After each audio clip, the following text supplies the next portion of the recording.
Welcome to the Product Boss Podcast, where we help product-based businesses grow their sales and improve their strategies. Hey everyone, I want to introduce you to my co-host and biz bestie, Mina Kunlo-Sitep, an Amazon guru that has built a multi-six-figure product-based business. And introducing the other half of the Product Boss, Jacqueline Snyder. She has helped launch and grow over 500 fashion apparel and accessory brands, even one of her own. And together, we share our inventory of secret weapons that will help you dig deep and do the work it takes. Are you ready? Let's build together.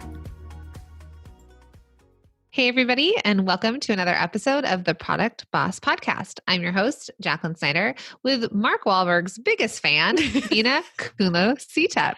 Hey, Mina. Hey, Jacqueline. Mark, call me. He's totally listening to the Product Boss Podcast. Yes.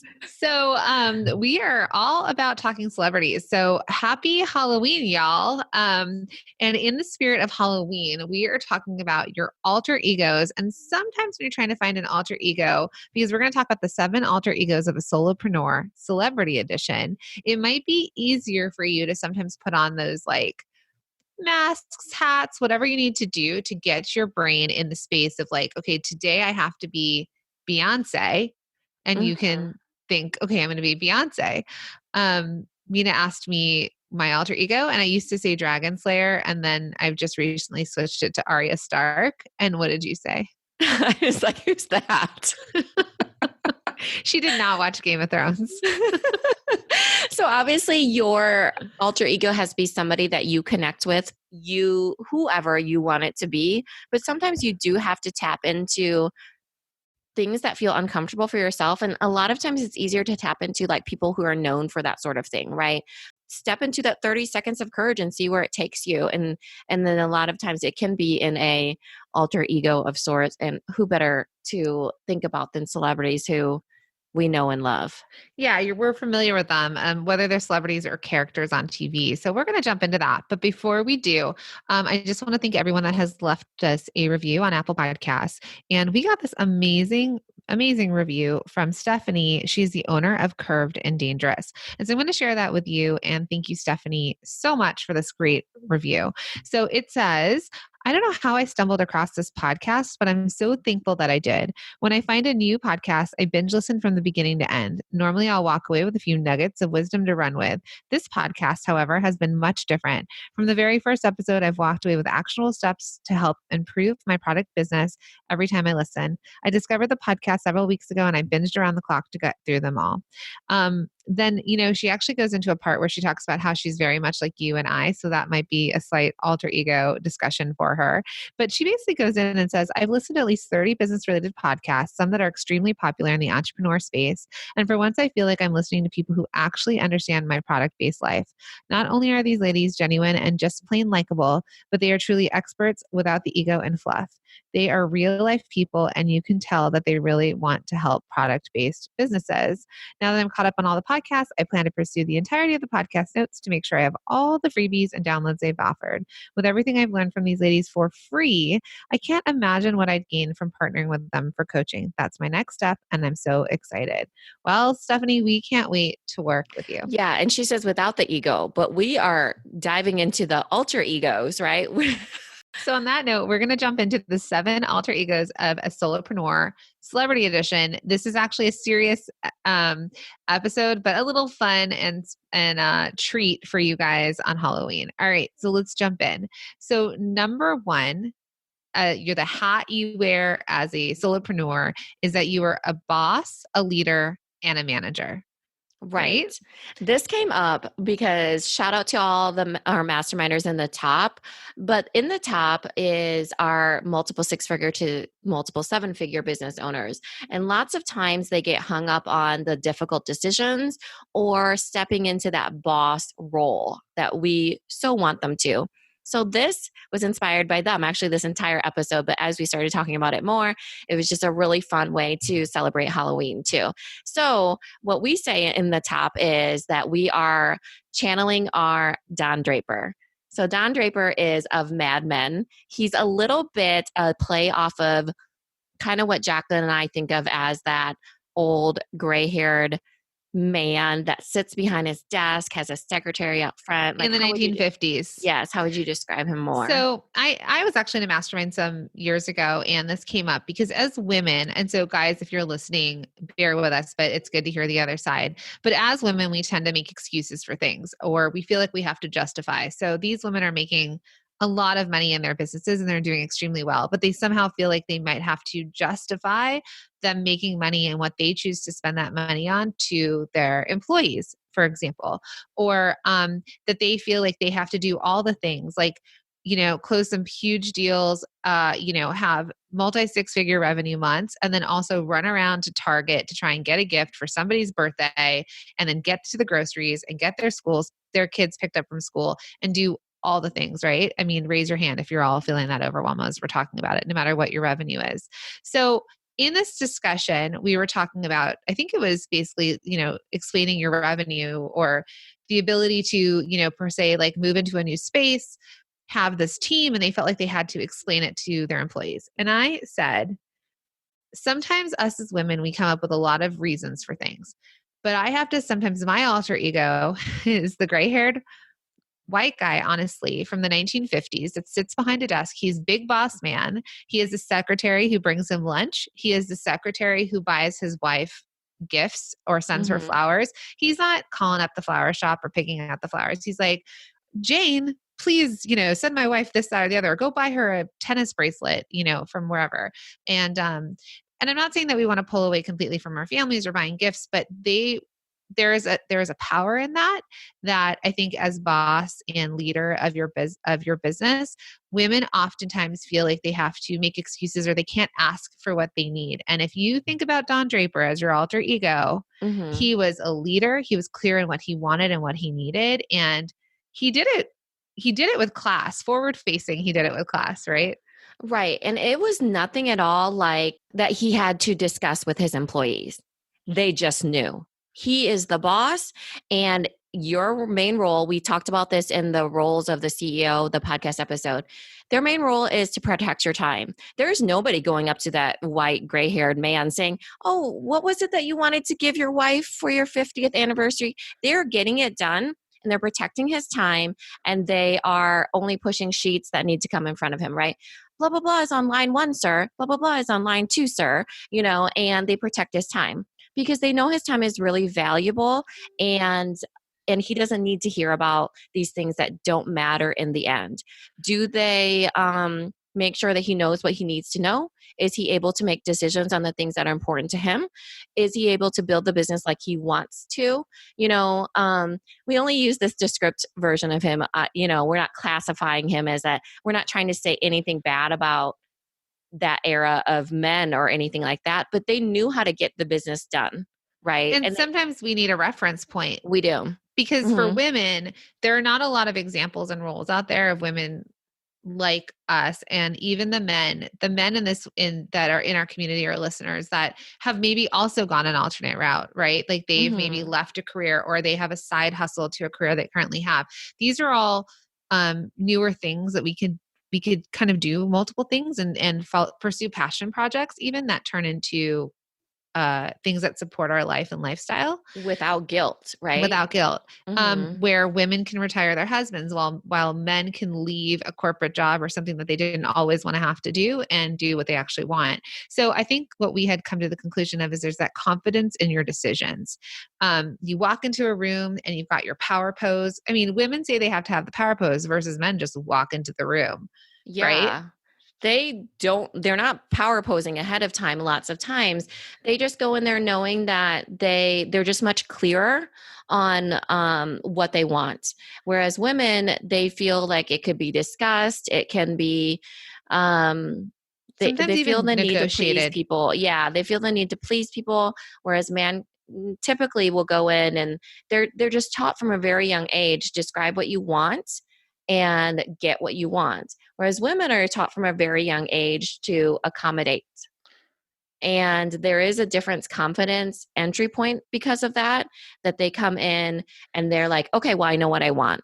Whereas a woman is like, she sees more in gray a lot of times, multitasking, different things. Obviously, these are all generalizations, but if you're the CEO and you need to make very difficult decisions without guilt, you do need to tap into that Don Draper. You do need to tap into that 1950s white-haired man if you need to do it without guilt. Right. Because all of us have our different version of guilt. Making too much money. Not enough Not time being with around our the kids. family. Yeah. Yeah. What's interesting is we were at a panel where one of the co-founders of FabFitFun was on the panel, and she's a mom of 2 young kids. She launched FabFitFun literally while she was pregnant with her first child, in labor, where her business partner is texting her about payroll. And she said that she still battles that guilt of when she's home, she's not working enough. When she's working, she's not home enough. Self-care. And so I think no matter what level you're at, we are always going to have this balance. But I just want to tap in really, or say something quick. If these alter egos don't resonate with you, find your version of that. One of our masterminders said Miranda Priestley, which is the boss on Devil Wears Prada, right? We were chatting about that too. And I was like, Miranda Priestley is actually quite fierce, even though they make her the bad person, the bad guy in the movie, because it's kind of like, oh, poor Anne Hathaway, because she wants her things the way she wants them and she wants her water. And that is actually not a very good representation of women in that sort of power position. And so for me, it doesn't resonate for me because I'm like, well, they make her like the unlikable character when you could still have that power and not necessarily be unliked or be like a witch sort of thing. Oh, Miranda Priestley. See, when she said Miranda Priestley, I thought she meant Miranda on Sex and the City. So did I. I had to Google it because I forgot. I was like, I know the name, but I forgot.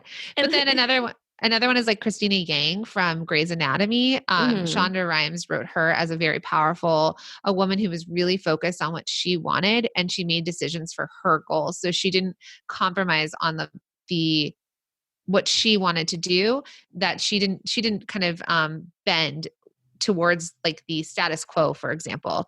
So if you watch Grey's Anatomy, so find your person, Right.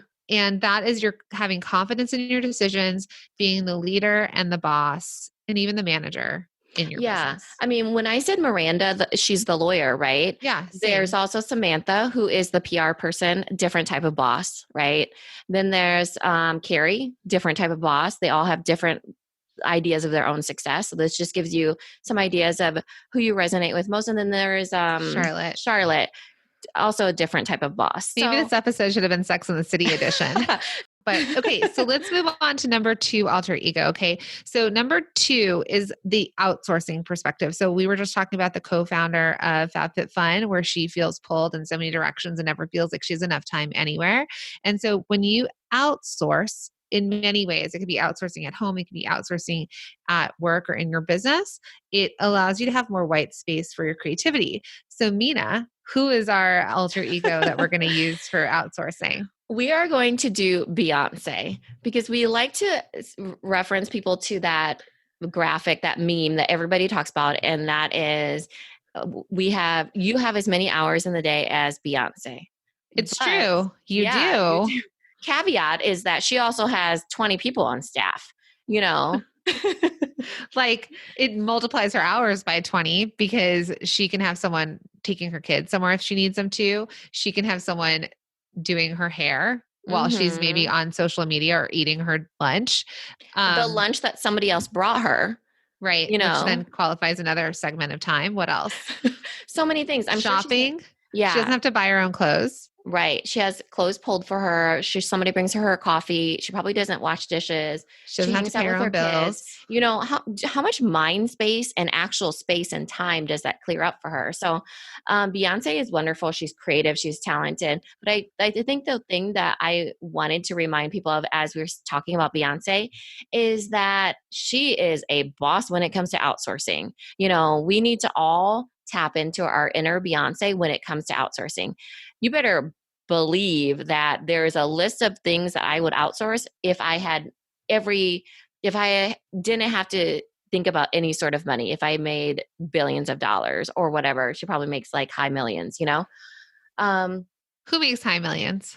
Beyonce. Oh, I'm probably $1 billion. You think a billion with a B? We're going to have to look her up. So what would you outsource, right? I would outsource driving 100%. You get a driver. I would Yeah. outsource cooking.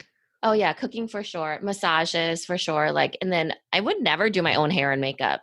You know how stunning I would look all the time? Well, I could just be on my phone scrolling Instagram in the DM. Um, yeah. So I know this sounds like you all might be saying, well, okay, well, I'm not Beyonce and Jay-Z and I don't have that money. And I Right. don't have that sort of like business built. That's okay. Think Mhm. about, we often talk about Natalie Ekdahl from Biz Chicks, and she says, what you can afford, like hire for what you can afford. And so it's the same idea here. So I like it when Mina tells me that she pays somebody to cut her mangoes and her vegetables.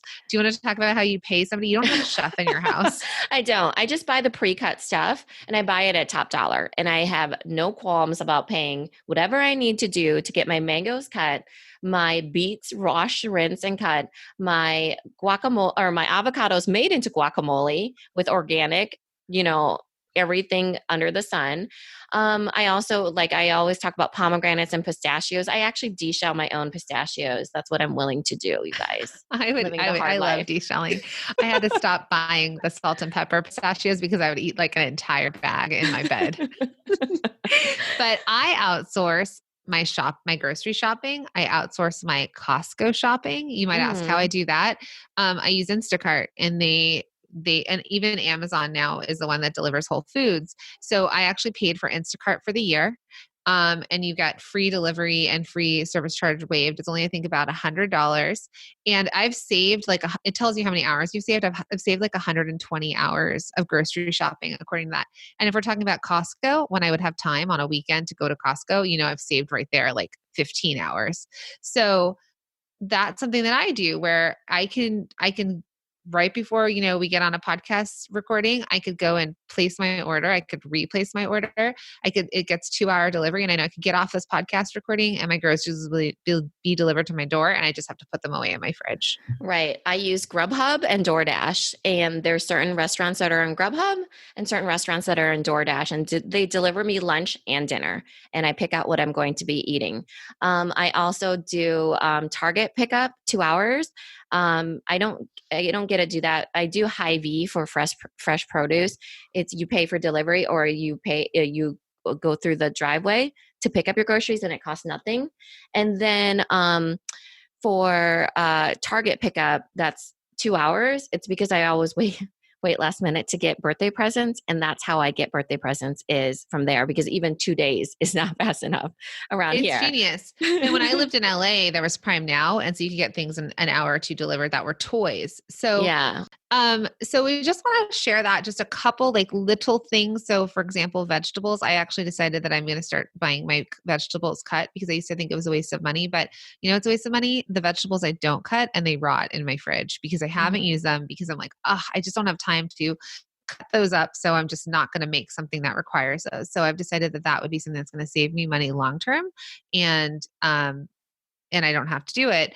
I also have recently, I used to tell my husband all I wanted was to have somebody come to our house and do our laundry. Well, do you know what he did? He found out that you could do fluff and fold. The first time he just took our laundry to the dry cleaners to get fluff and fold done.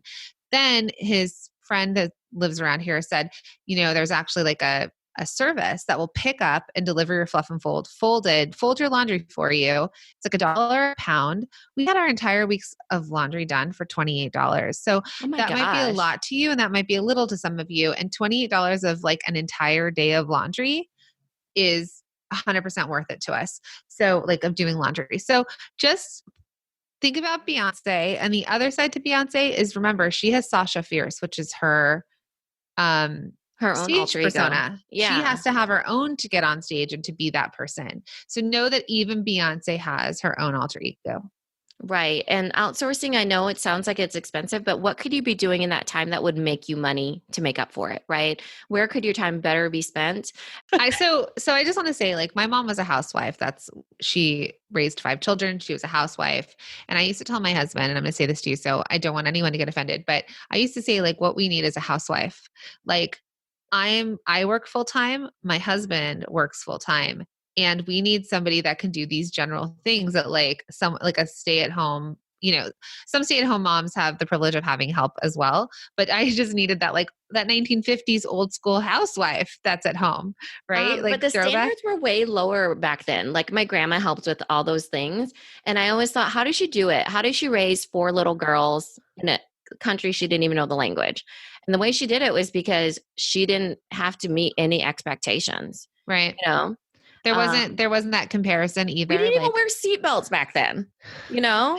or like social media where like, oh, my front doorstep is not as cute as all these other people, or like I have not decorated my mantle well enough. I think there's like a lot of that like comparison too. But anyways, so think about what you need to outsource. We just talked about a bunch of things for home. And then, in your business, there are other ways. If you can afford to hire help as a VA or have someone pack your boxes, or you employ your kids to help you, little things, that you can add to your business, like try and outsource what you can for what you can afford. From Yes. Natalie Ekdahl's advice as well in that.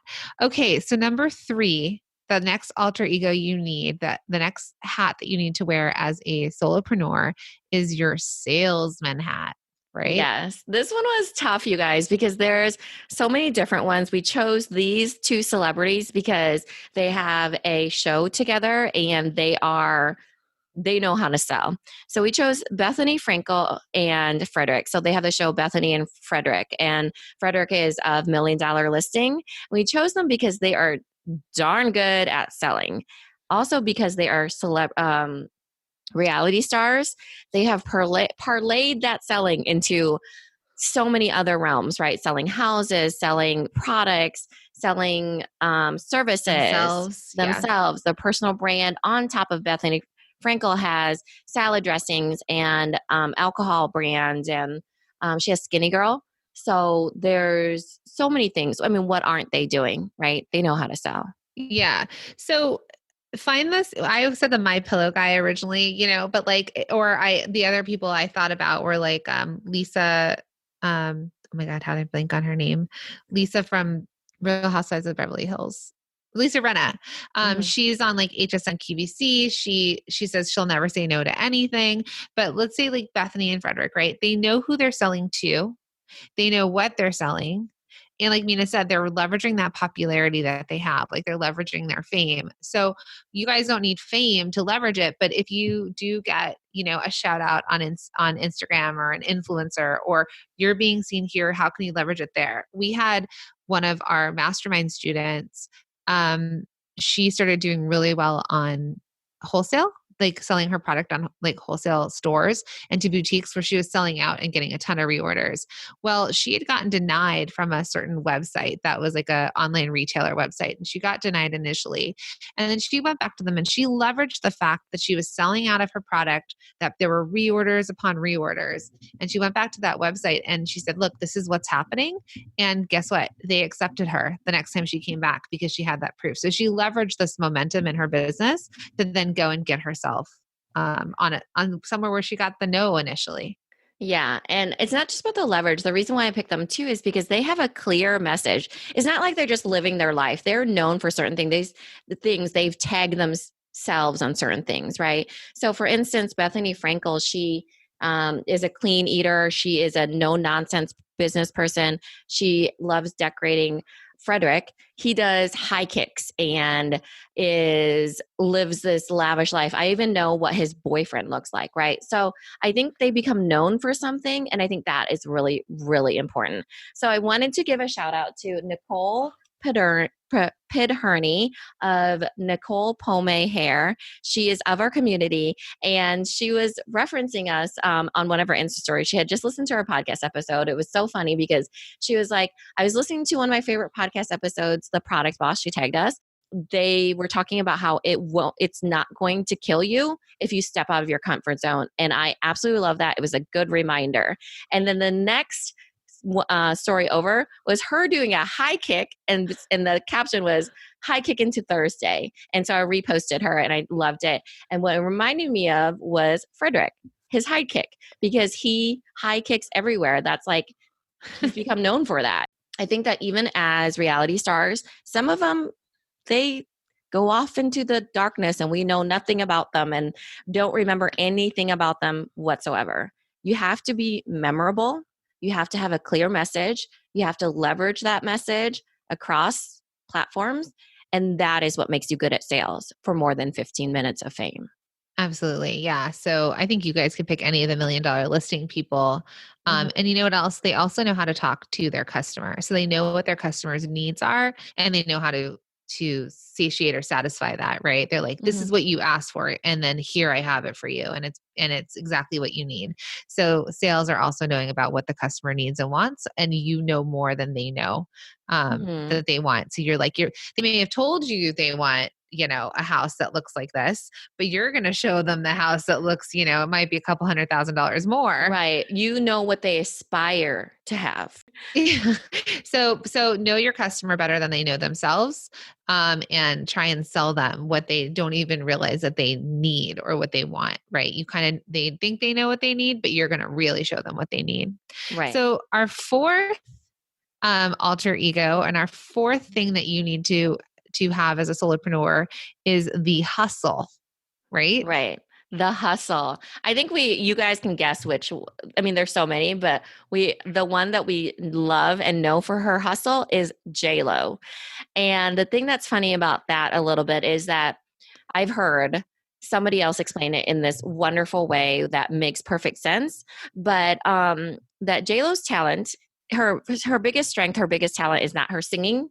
It's not her acting. I know you guys have seen her acting. You've heard her sing. And I do love all of these things. Oh, she's fantastic, but that's not her biggest strength. And it's not her, even her dancing. It is her hustle, her strength, her magic. All of that is her hustle. And that is what makes her J-Lo, because she was able to take her singing abilities, take her dancing abilities, taking her acting abilities, and she made an empire based off of those. She has not stopped since she was on, what was it? Color Me Bad? No. No. In Living Color.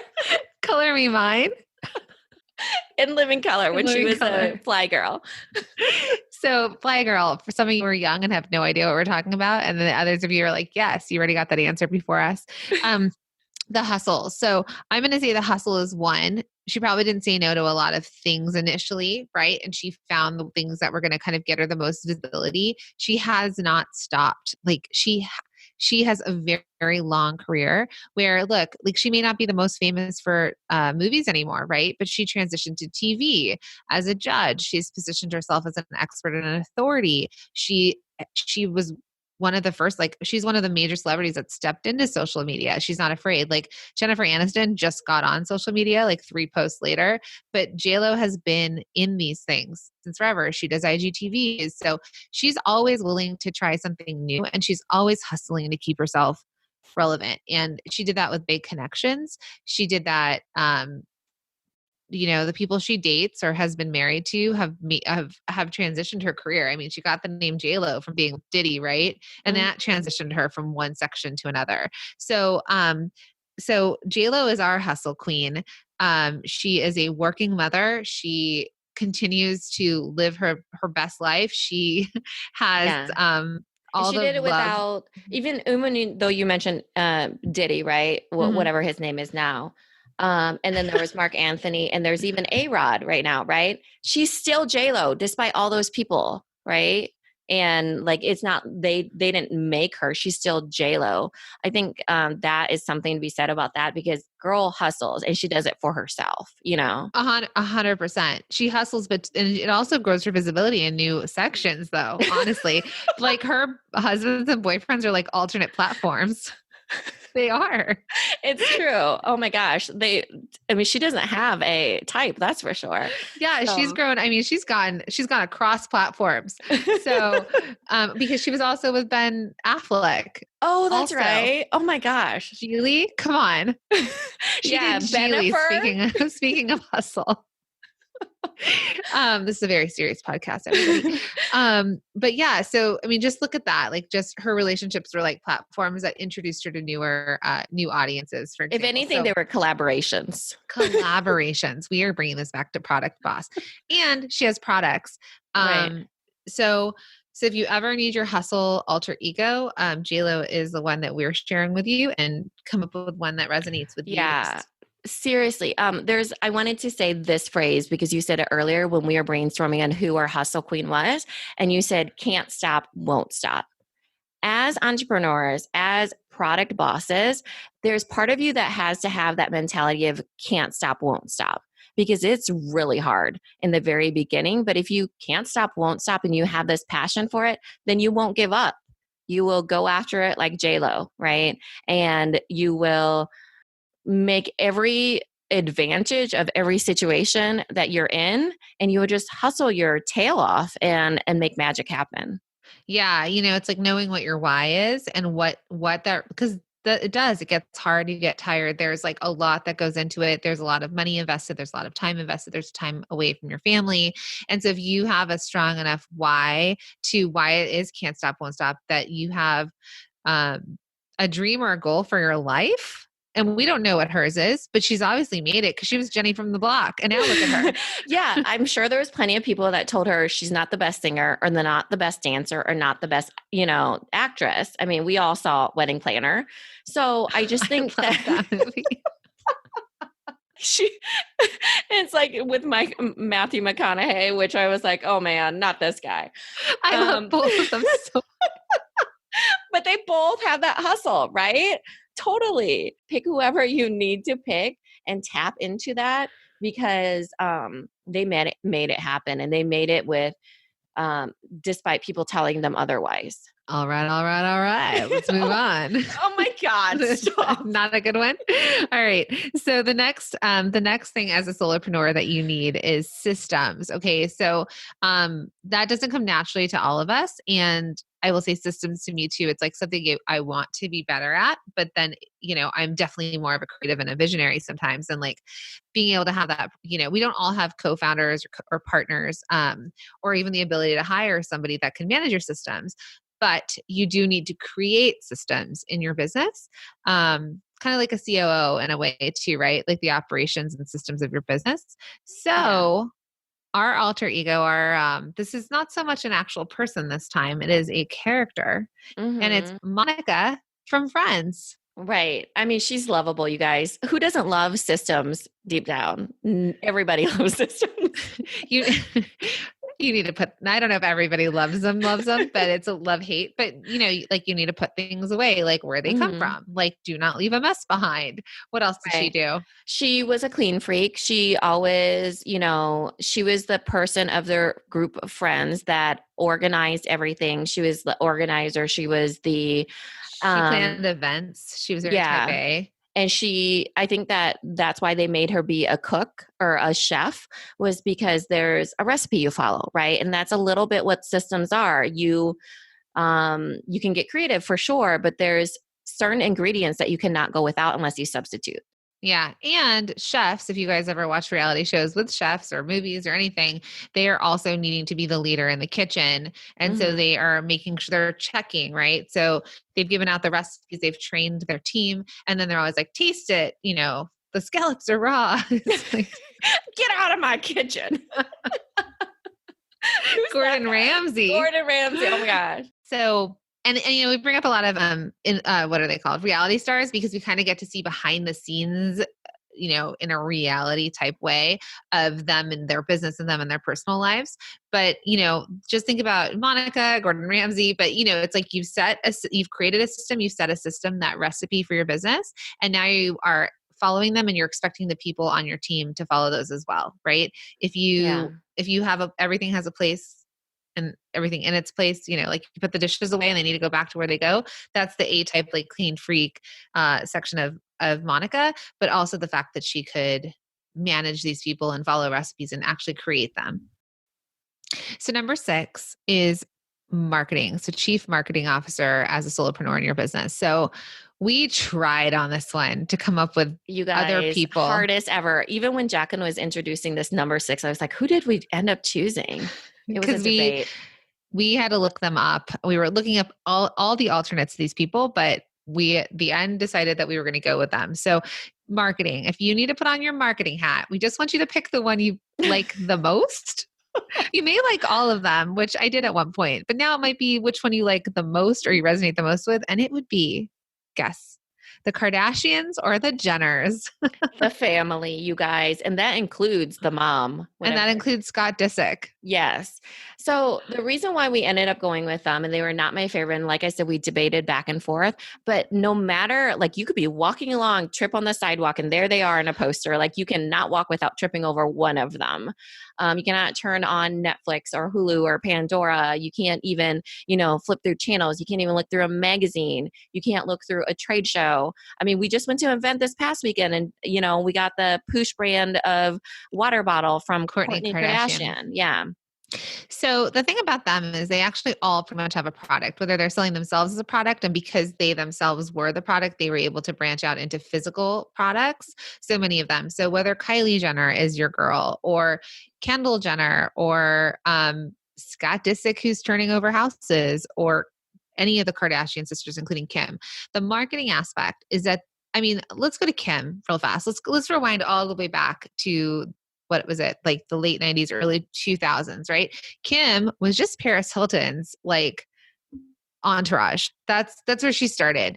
But what did she do initially? I mean, I used to work for a celebrity, so I was at the parties that they were at before they were who they are. So she would go to all the events, right? She was visible, she was seen. She would then do small things. She would show up at like small parties where she would get paid, a couple $1,000s, $10,000, all that to show up at parties and be like the celebrity guest. Then they started, remember the Kardashians did Skechers. Can we just go all the way back to the fact that they were Skechers campaign?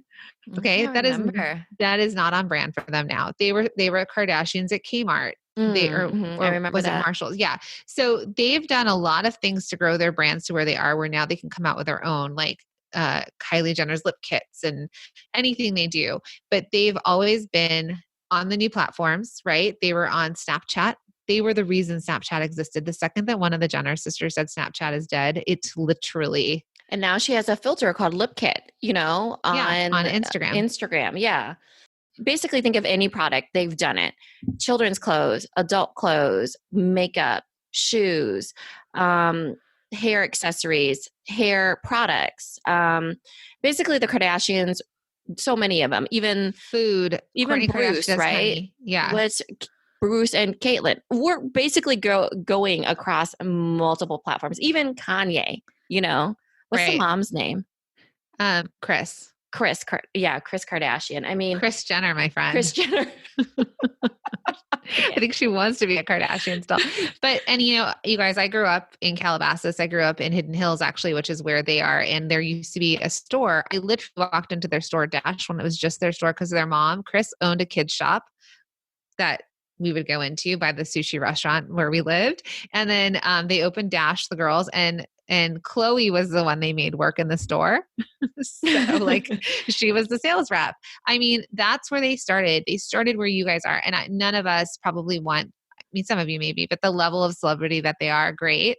But they started somewhere and they made sure they were visible. And there's a lot of them, but they are cross platforms as well. They're always visible. They are co-branding. They're creating product.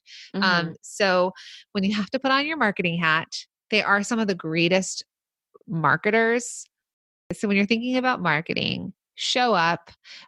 We are all content creators now, and because it's forced by nature of the world we currently live in, we all have to show up in these different places to be marketing our products and our brands. And so they are your inspiration for that alter ego.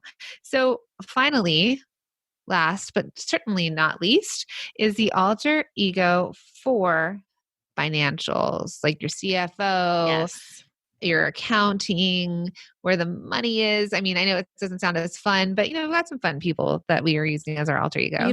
I used to think that until you described it one time to our masterminders. I remember you specifically saying, that when you know your numbers, you get control back of your business and then it becomes fun. And now, like even you saying that, I'm like, that's so true. Once I understood my numbers, it became fun. Otherwise it was overwhelming and embarrassing and hard. So yeah, it can be very fun. And you can tap into who are our alter egos for numbers. Okay. So We're torn on this one. So we are going to give you two. So Mina, who is yours? Mine was, well, he's not my favorite, but mine was Mr. Wonderful of, it's Kevin O'Leary of Shark Tank, because he, when it comes down to it, rain, shine, rich, poor, all of it, he goes back to numbers, no emotion, just straight up numbers. And maybe that's why I didn't love him as much. So I chose Mark Cuban. But you could pick just like the Right. Kardashian He's my Jenners. favorite one. He's actually my Yeah. favorite Shark Tank person, which is why I didn't want to say Kevin O'Leary when he said, who's your choice? But when it comes to numbers, Mark, you'll see if you're a fan of the show that he makes decisions based on a lot of overall things like technology, if he likes that person. Kevin O'Leary, numbers only. And that's kind of the alter ego we want you to step into, is think about the numbers and nothing else. Yeah. And so you can choose to make it fun. If you know your numbers, I work with a life coach, and she says, math, not drama. So if you know your math, then you can't have drama around it. Like, oh, I don't know if I can afford it. Well, can you or can't you? Look at your numbers. So, Mr. Wonderful, we're going to go with as the alter ego here.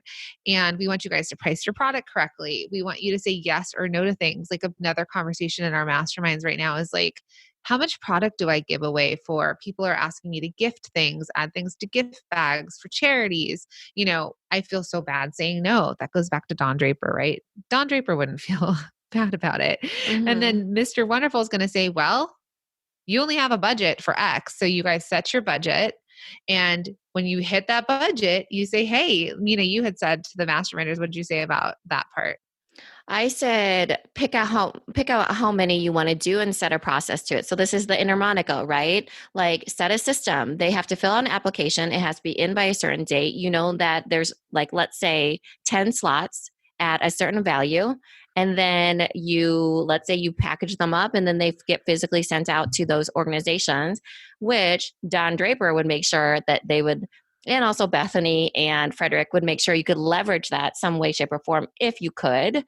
And then the Kardashians they'd blast over. But what I like that you said was it on social media. If you've hit your max, you could say, thank you so much for considering me, but we've actually hit our I don't remember what word to use, max or quota. Yeah, it's we basically filled our slots for the people that we plan to help this year, but we encourage you and would love it if you could apply for the ones next year, right? You have to give that to yourself, and it's permission to say no. They have to understand that you can only give so much too. Otherwise, you become a charity and you're not a business. Right. And then where are you at? And I think you were right, like about Mr. Wonderful in that way, like he takes the emotion out of it, or even sometimes some of the like fun part, like, oh, I'll give this a try. That, it's basically where you were like, know your numbers. Can you afford it or can't you afford it? Is something you reinvest in or not? If you had Mr. Wonderful sitting in front of you, I mean, that's why sometimes he like mocks the people on Shark Tank. He calls them cockroaches. It's the worst. He is the worst. But he's wonderful. But that's the thing, right? Like, and when you're watching it from your couch or your bed or however you're watching it, you're like, yeah, silly people. But think about all the times that we say some silly things, or we justify financial decisions, or, reasons that we're going into debt, when you're thinking like, oh, if I just keep doing more of this, that it's going to happen. So just come down, like get to the numbers, know your numbers, and make decisions based on those. So if you need to save money right now and really make do with what you have, great. If there's something that's doing really well for you and you need to reinvest in that and not all the other things, great. But just put on your financial alter ego hat, whoever you guys choose and resonate for you. And you're going to, hopefully you find power in this episode, that you find a little bit of humor. Obviously we thought we were hilarious. And that we find power in the alter ego. And then you can find your one full alter ego. So the one that like gets you up in the morning when you feel like you're going to have a hard day.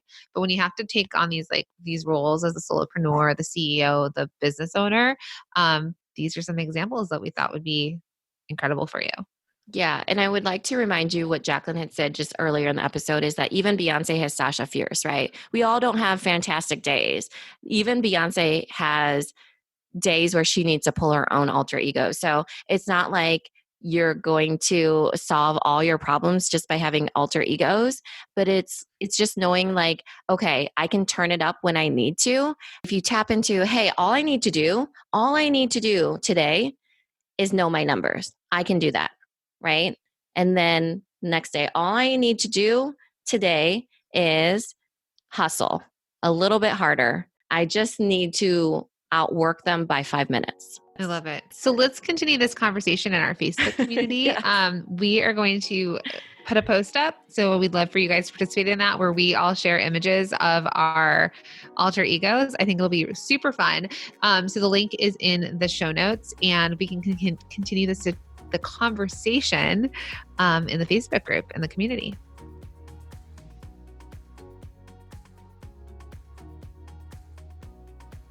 This episode is over, but it doesn't have to end. Head over to our Facebook group, search for the Product Boss Biz Community, or the link is also in the show notes. Come connect with other product bosses just like you. We'll see you in there. If you love the Product Boss podcast, we'd love for you to subscribe, share, rate, and give a review on iTunes. Until next time, product bosses, let's make it happen.